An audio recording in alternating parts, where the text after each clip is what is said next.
That Bay Area. What's up, Richmond, CA? There's some real stuff right here. I can't about coming down here. It's IG, man. Add on. Once upon a time. Add on. I knew how to rhyme. Keep your at home. Me on. Or me want to own. Me on type of flow. That's all I got to say. Me on. All right. Or me want to own. Me on type of flow. Welcome back to the Add-On Podcast. Got a special guest, Javier Serrano. How you doing today, man? I'm doing good. How are you? Yes, sir. I'm doing perfect. First off, talk to us a little bit about your upbringing, like how it was for you growing up, stuff like that.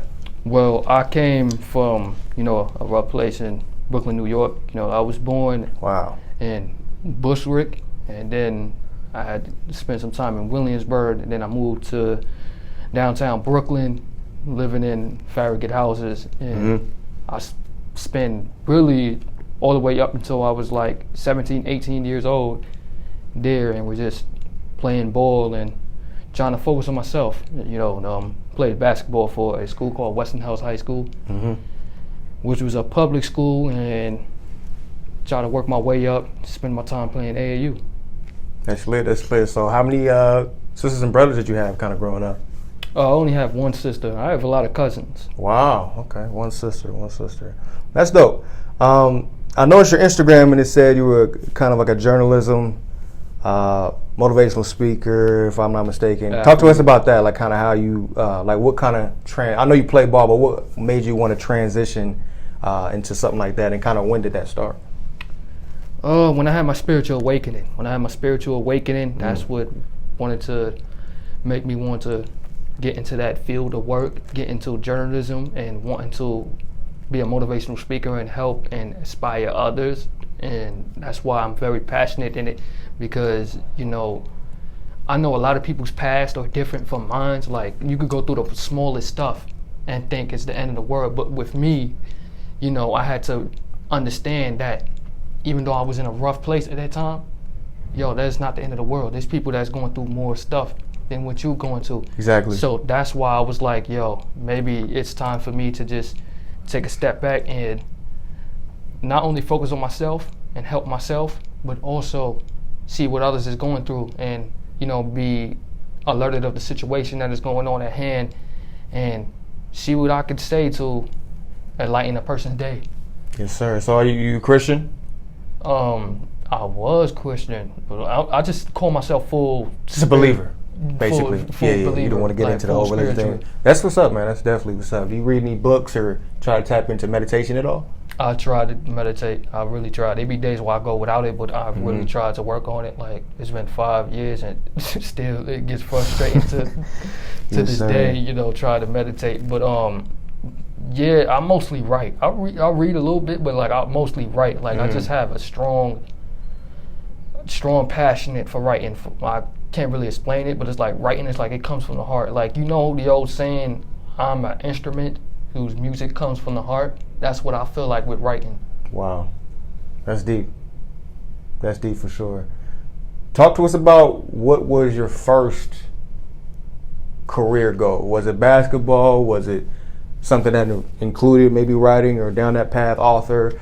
Talk to us about that. Oh, basketball for sure. Basketball for sure. Is that still your same goal now? You trying to go over, because obviously you're only 20 years old. You trying to go overseas? That's the goal. We're exploring multiple options. Definitely looking into college, see if I can get a scholarship, or try to work my way up as a walk-on. Definitely want to play pro. We definitely exploring that with my family. One of the things we definitely exploring is this lead out in Puerto Rican. Correct me if I'm wrong. I think it's BNC or something like that, but it's a Puerto Rican league.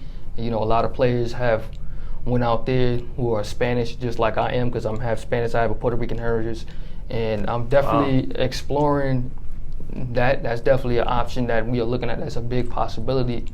Due to me being Spanish, I could work my way up out there too, and take it from there, build a resume from there. That's what's up. How tall are you? I am 6'2". So point guard, I'm assuming? Well, when you go to the next level, they definitely gonna put you at point guard. Okay, what's some of your players growing up you watched, or like you like watching today that you kind of, I don't want to say like, because most people say, like they try to mimic their game, but Steph, yeah. for sure. No, with me, I watched a lot of old school growing up. Like Dad put me, my pops put me on to a lot of old school type of games to learn from that. Because nowadays a lot of kids see the modern NBA and they want to chuck up threes and do all. Everybody shooting threes. Everybody, including myself. Threes This is just new wave, but. My pops first put me on to this Air Jordan DVD, which was the Ultimate Jordan 3-disc DVD set. And he put me on to that. They had 3 discs where you watch, and you see what he did back when he was in his era, because Jordan was a monster.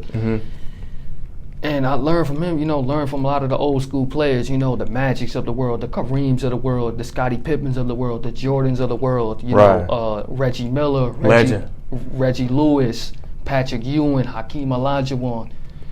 The list goes on. David Robinson. Learn from those guys. Ralph Sampson, another one that people sleep on. Right. Learn from those guys and see how the game was really meant to be played before we even get into the modern era. Yes, I watch the modern era and there's players that I like, but also when I'm studying, I want to watch old school footages because most definitely it helps me learn even more and build a special bond to basketball. See what the old heads of the world was feeling like when they watched those guys. Okay. So as far as the NBA go, who is your goal?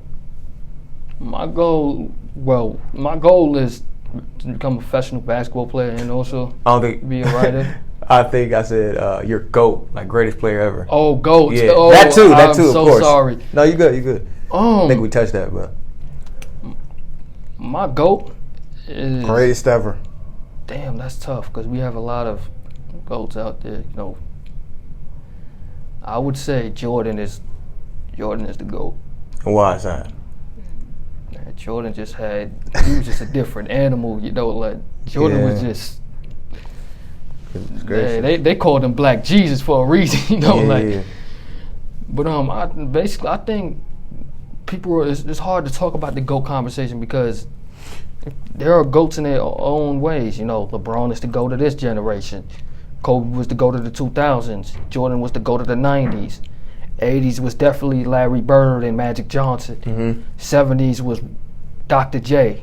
60s was Wilt. They all GOATs in their eras. Perfect analysis. Yeah.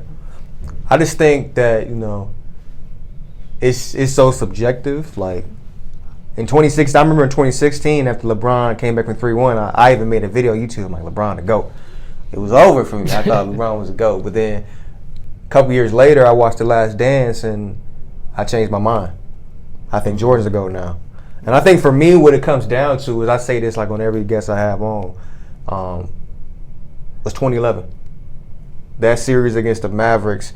It's not even how many finals LeBron has lost, because I don't blame that against him, because Jordan, he was 6-0, but he only got to 6. You see what I'm saying? Yeah. But the thing about Jordan is, once he got to the ultimate he got swept in the first round, but once he got to that ultimate destination, which was the finals, he never choked. There was no excuse for 2011. No excuse. I don't want to hear, he never played with D-Wade before. It was a new team. No excuse. LeBron choked. Right. And I think that's pretty much the ultimate reason why I can't put him over Jordan yet. I mean, me neither.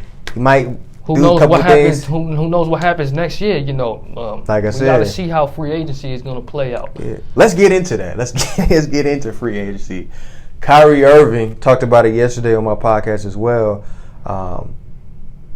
Speculated that he might go to the Clippers or Suns. Obviously, with him leaving Brooklyn and then how it went down with the Boston, I don't think Kyrie has really did anything substantial with outside of LeBron. How do you feel about that, and where do you think he should go in free agency? It's hard, because matter of fact, it's not hard. There's only one person he should go to, and that's the Lakers, and rejoin LeBron. He owns his career to LeBron. He owns his first championship to LeBron. It's only right that he finishes his career the right way with LeBron. Because he's had the most success with LeBron. Why do you think in Dallas his first year with Luka didn't work out? They didn't even make the playoffs. I thought they were like, I remember when he first got traded. I thought that they would at least make it to the first round. That's what. most likely be a 7-game series. But Luka and Kyrie, no playoffs, no playing. uh, Do you think it was just the chemistry? There were I think two it was ball the handed. chemistry. I think this was the chemistry for sure because you have Luka, who is used to having the ball in his hands. Mm-hmm. Kyrie is used to having the ball in his hands 24/7. Mm-hmm. That style was never going to work without some help. Right. They needed help as well. That's one of the reasons why they didn't make the playoffs was they didn't have enough help. They didn't have enough chemistry. Mm-hmm. I think with all these super teams going down, even James Harden is speculated to leave. I think we got to get out of that wave. Like I even talked about it yesterday. Say Kyrie goes to the Suns, and you got KD, Bill, Book. That's too much. It's too many ball dominant players with no depth. Yeah, you see So- how Golden State is able to make deep playoff runs, and even the Lakers. With just because one they- All-Star, practically, Steph. and even the Lakers with LeBron, Mm-hmm. they have some sort of depth Mm-hmm. to make it deep playoff runs. Mm-hmm. The Suns don't have that. They have the only guys they really have is I'll put Kobe in there, and I'll put Cameron Payne. Mhm. That's the only people they really had. I'm probably forgetting somebody else, but Nah, you good. Because even Ayton be playing soft. a little bit too. Phoenix doesn't have a lot of bench players that can produce. Like they should have been playing Warren way more than what they was in the playoffs too. He would have definitely helped out as well and provided on some type of level. Even if he's giving you 10 a game, along with 5 steals and 5 rebounds and I'll say 3 assists, that would have helped out a little bit Right. to get them what they needed to get. Because KD isolating, of course Booker doing all the work, Mm-hmm. and CP3 being hurt. Right. We didn't know that was bound to Bound to happen. Mm-hmm. Tell us why you don't think that if Kyrie goes to the Clippers, tell us why do you think that would work or that wouldn't work, hypothetically, if he does go to the Clippers? Because Kawhi and PG is always hurt. Yeah, it Always. all comes down to health and playing together with them. You know, Mhm. that's what it comes down to. It comes down to if Kyrie can play a maximum amount of 65 games a year, which he did last year, I'll give him that. But we saw how it went down with Brooklyn, and he did not play a whole lot of games, so the chemistry was like just flooded all over the place Mm-hmm. as well. The only time it really worked was in 2021, and that was barely. It comes down to Kyrie's availability and PG and Kawhi's health. 'Cause Right. they're always getting injured, Mm-hmm. especially Kawhi. I think the Clippers got the best coach, Ty Lue, but that's probably all they got going for them, That is. unfortunately. What do you think of CP3 going to the Warriors, though? You think that's a good swap for Jordan Poole for him? Because some people say that he's going to fit right in, just facilitate, and other people say, oh, you got an old point guard. What's your take on it?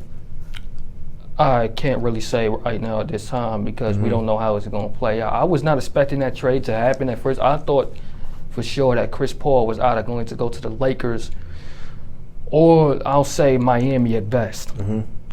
or even stay with Phoenix. But we know he was definitely leaving Phoenix. I thought he was going to go to the Lakers for sure and be their facilitator. But the facilitator is there regardless. He's going to give you 13 assists a game regardless. He's going to give you a maximum amount of 13 points, 13 assists a game regardless. But Easy. I didn't feel like they needed that from him on the Warriors because they already have Steph, Clay. You know, they have a lot of key pieces that already does the work. Mm-hmm. They really needed to figure out what they was gonna do with defense, and we'll get into that with the Draymond stuff. But yeah, I don't know how that's going to work out. You know, we have to see how it's going to go next season because that's a big if from there to now, Right. from now to there. A lot of people say with the Warriors, like, the minute Draymond punched Jordan Poole, the chemistry was broken from there. Like, they just weren't quite the same. You think that was like kind of the breaking point of why the Warriors didn't go back to back? Matter of fact, I think so. I think Jordan Poole didn't really trust Draymond after that because that was the first time he really felt that from him. And we know, cheap side. given Draymond's history of messing up chemistry, especially with Kevin Durant and why he left, we knew that a lot of negativity was going to happen after that situation because the media was talking about it 24/7. Mm-hmm. We knew that was once that happened, something was going to go wrong. Even if they made it to the finals, I don't think that with the chemistry they had, I don't think they was going to beat Miami because of that situation. This wasn't going to happen. What's your thoughts on Victor Wembanyama, the number 1 pick in the draft? LeBron called him an alien.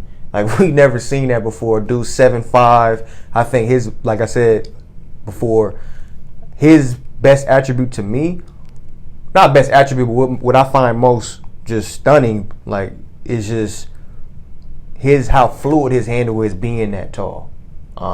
Because this is not no Porzingis. He's like levels and tiers. Definitely not Chef either, because he's a bit more stronger than Chef. What's your height for Wemby? Like, you think he can end up being a Hall of Famer, better than Tim Duncan, perhaps, or you think that he's just going to be? Well, we can't really say that now, because Tim yeah, Duncan. I mean, I got to throw it out there. That's a big shoes to fill with Tim. Yeah. We know how Tim used to go back in the day. The greatest power forward ever. But what's your ceiling for Wemby? Superstar at best, if he can get there. Well, he's going to get there. But it takes time and it takes building around him to get there. Right. Craig Popovich is definitely going to provide what he needs for him in order to get him to the promised land and get him there. Obviously, he's not going to win a championship yet. I got him as a champion within the next 7 years, I'll say, because that's when he reaches his prime. He'll be 27 around then. For me to say that he's going to be the next GOAT, I can't really say that yet. Like, that's unfair, like, we can't really put that on him yet. We got to see how it's going to go, but he's definitely going to be a superstar, but it's going to take time, and it's going to take a lot of work, and it's definitely going to take a lot of pieces to build around him, because he is going to be the face of their franchise for the next 10 years, basically, next 10 to 18 years when that time comes, when he's in his prime. Most definitely. So we got to build around him, and most importantly, we got to get him right and make sure that he's healthy for all of that. Because we see what happened with Chef Holmgren already having injury concerns, and him being frail, even though Victor is not as frail as Chef. If you look at him, Victor from 2018 compared to now, he definitely put some sort of weight on, and he's going to keep doing that. And as long as he keeps doing that and he keeps working on his craft, he's got the potential to, and that's a big if, he's got the potential to be the next Kevin Durant. Wow. If he keeps working. Bold statement there. Yeah, that is You talking about Chet or Wemby has the potential? Victor. Victor, okay. Victor. Oh, yeah, for sure. I mean, he's taller than KD. He's a KD product. Yeah. Like, the dude is sensational for sure. You into boxing at all? I watch it a little bit. So you familiar with Terrence Crawford, Errol Spence? That's coming up. I'm heard of it. To be honest, I haven't really watching a lot lately, but I've heard of it. I need to do more work into the boxing. For sure. By the way, my GOAT is, come on, man, Muhammad Ali.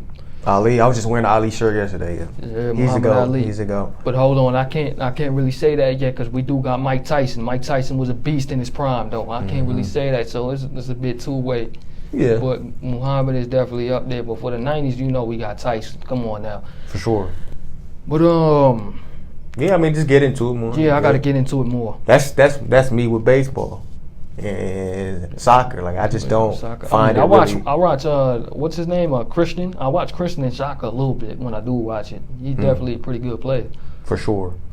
So NFL wise, what do you think is going to be Aaron Rodgers' biggest test coming to the Jets? Like, you think right away he's just going to be like he has to, make a statement? Because obviously, the past couple seasons, he gets all the way to almost to the end and just chokes in the playoffs. You know what I'm saying? What do you think? Your thoughts on that one? He has a lot to fill. He has a lot to fill. He has a lot to fill in with the Jets, because they put a lot of pressure on him. And we don't know what he's going to do, because, he's at that age where his competitive play and his stardom can go out at any single moment. So Facts. He's at this age where he needs to win now, is what everybody's been saying. And I believe that too. Like, what does he got? Only one championship within his career. So him coming to New York, man. Even Patty Mahomes got more. He's only like, what, 28? That's a shame.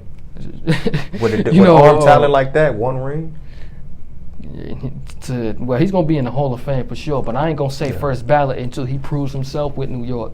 That's what he needs to do. He got a lot to field, man. He's got to, for sure. What do you think has been your biggest test in 2023? Like, what have you focused on the most this year? Well, as I told you before, physical wise, also, I have to get a lot stronger. Cardio as well, because when you get to the next level, they're gonna push you every single time and test you physically, mentally, in ways that you have never been tested before. So I definitely need to work on my stamina and my cardio. I'm always gonna work on my muscle and always try to put weight on. I'm only 20. I haven't really peaked yet. But yeah, man, really mental is the biggest test, because mental health, the past couple of months, like, I was in my own head, and it led to a lot of frustration and not really being myself in the way that I could be. So mental has definitely been the biggest struggle and biggest test, because that's what you need to have when you becoming a man. It's definitely that mental, because you're gonna go through a lot of trials and tribulations, and God is gonna put you through a lot of trials and tribulations in life, especially around this age. We both 20, so God's definitely around that time. God's gonna put a lot of trials on you and see if you built for it. That mental is going to be your number one. It's a battle, definitely a spiritual battle. What do you think going on with all these demonic things that's going on just in the industry of music? Witchcraft, Illuminati. What's your thoughts on that? It's just a flat out just wicked industry, in my opinion. That's the devil's work right there. That's the devil getting them. A lot of them is lost souls that the devil is feeding on. Especially at the Met Gala. Did you see what went down at the Met Gala? They had them. I don't think I checked that out. I gotta check that out. Man, they had them looking like, I don't know, like they had them looking. This is something you see out of like horror movies, video games. The way they was looking, it's just, and especially the music, the vibration that they putting out there. It's just like, man, we need to put more positivity out there for these youngsters, because you can have little kids and you have little girls that are feeding off of this negative energy and want to be like that, and that's not the way to go, man. Like, we need more positive energy out there. We need more artists that is going to put a lot of positivity in the way that some artists in the underground scene does. That's what we need out there. That's what we really need. We need more of the struggle, more of the truth to be out there. Like, the demonic stuff that's going on, the Illuminati. It's gotta go, man. It just gotta go, man. Like, this is honestly ridiculous, man, for sure. It's very ridiculous. Touch on WWE, man. I'll be seeing your videos. Come on, man. You be touching on. Me personally, I don't watch it anymore. I feel like it fell off. But that's just me. My favorite is Roman Reigns. He's been my favorite for since he came in. You think gonna beat Roman? You think Cody's gonna beat him? I mean, honestly, like I said, I don't really watch it anymore. So I don't even know who he's facing. All I know is he's still a champ, right? He is. He's just reached 1,000 days as champion. That's pretty crazy. But that is pretty crazy. Do you think do you think it fell off? Because I remember obviously Rey Mysterio, CM Punk, all the kind of the old school cats. Even the old school cats, Andre the Giant, Hulk Hogan, Bobby Heenan. I just feel like it's not the same. You got dudes like Logan Paul, thinking that he can come in and take over.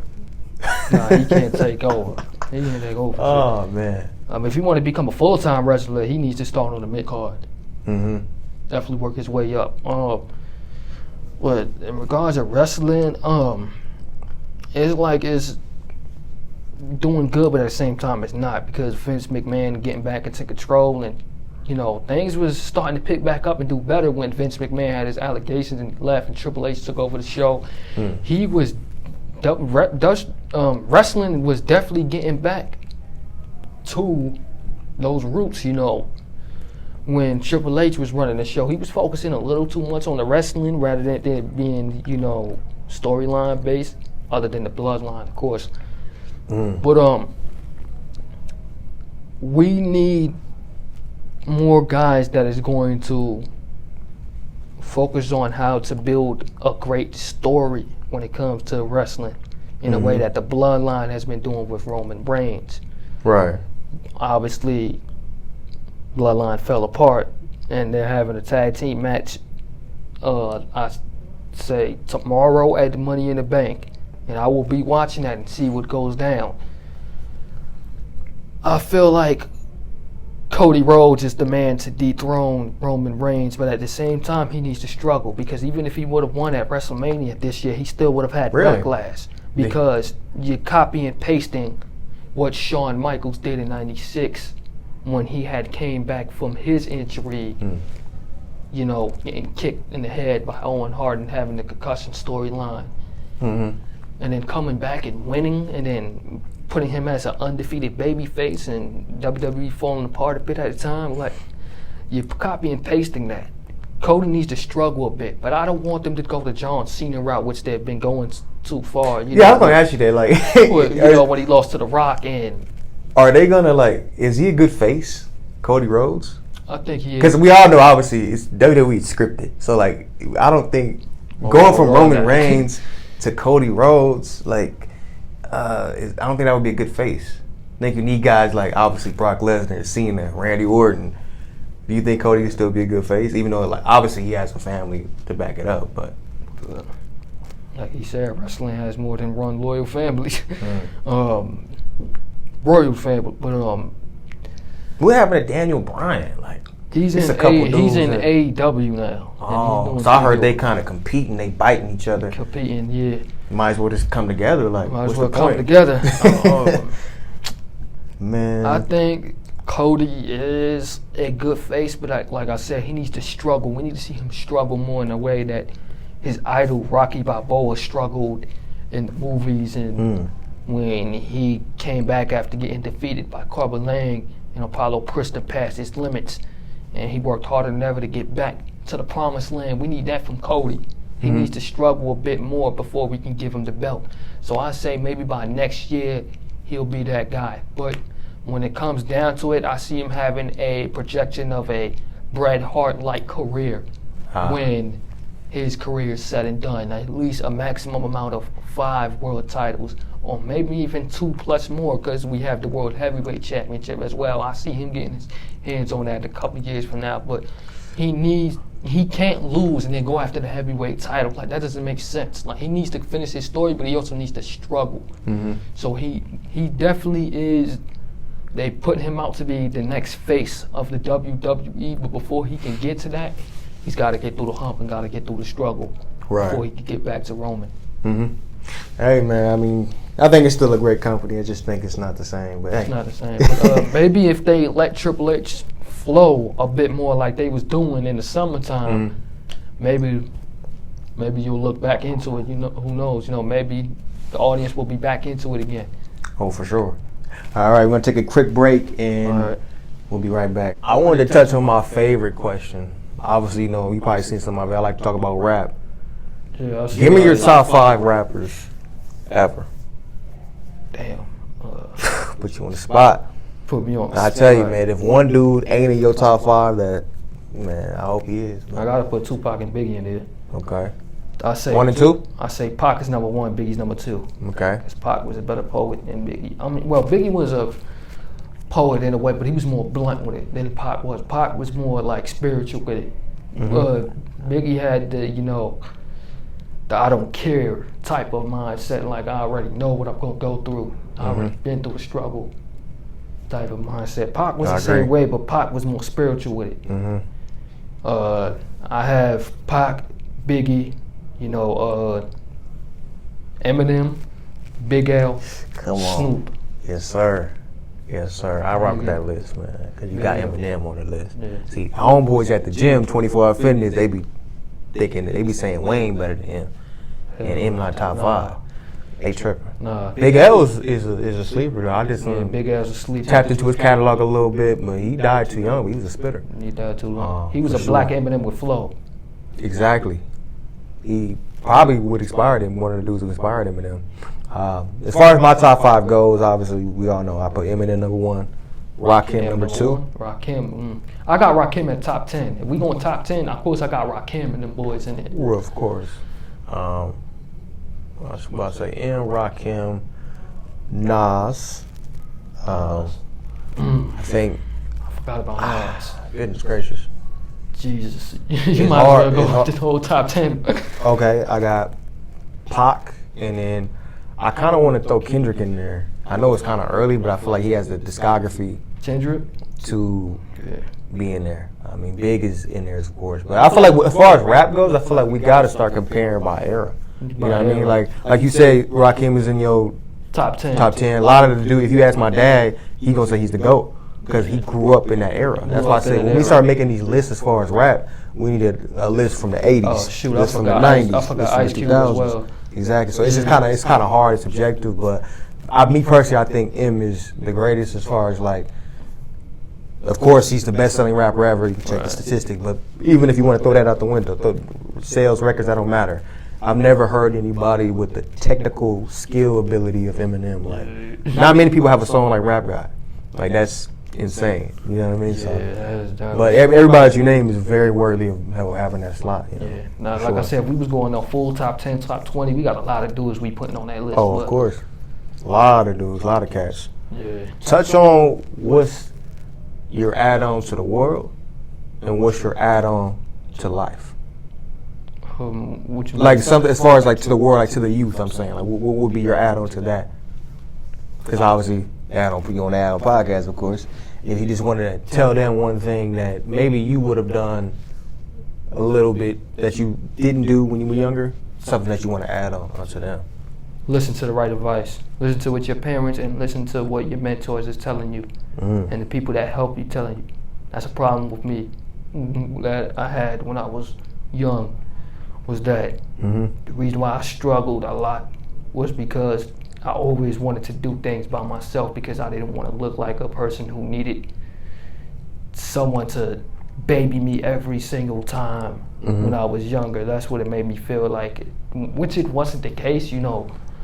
Everybody needs help, you know. Even in sports, everybody needs help. Even in writing, everybody needs help. You need help in life every time to get through to that. I just didn't really understand it at the time, you know, because, like I said, maybe it could have been thinking with ego, but at the same time, it's just like pride as well, you know. Don't put your pride to the side and just let people help you. They not, like, your parents is not gonna tell you the wrong thing. Your mentors is not gonna tell you the wrong thing. Just take that help, you know. Don't be ignorant, is what I'm saying. Don't think that just because you need help with something that people is babying you 24/7. Take that advice and get out there and do it. Not at all. What J. Cole say? Pride is the devil. Pride is the That devil. is. I appreciate you being on, man. Dope guest. Anything you want to shout out to them? Your Instagram, any businesses, any network you want to shout out before we wrap it up? I go by the name NY Javi on YouTube, Instagram, Facebook, you know, all over. That's where I go to, and just take it one step at a time and one day at a time. Yes, sir, man, for sure. Y'all like what y'all saw, man? Feel free to like, comment, share, subscribe. Subscribe to this man right here. He does pretty good content. Yes, sir. He got next up as well. I'm going to see you guys next episode.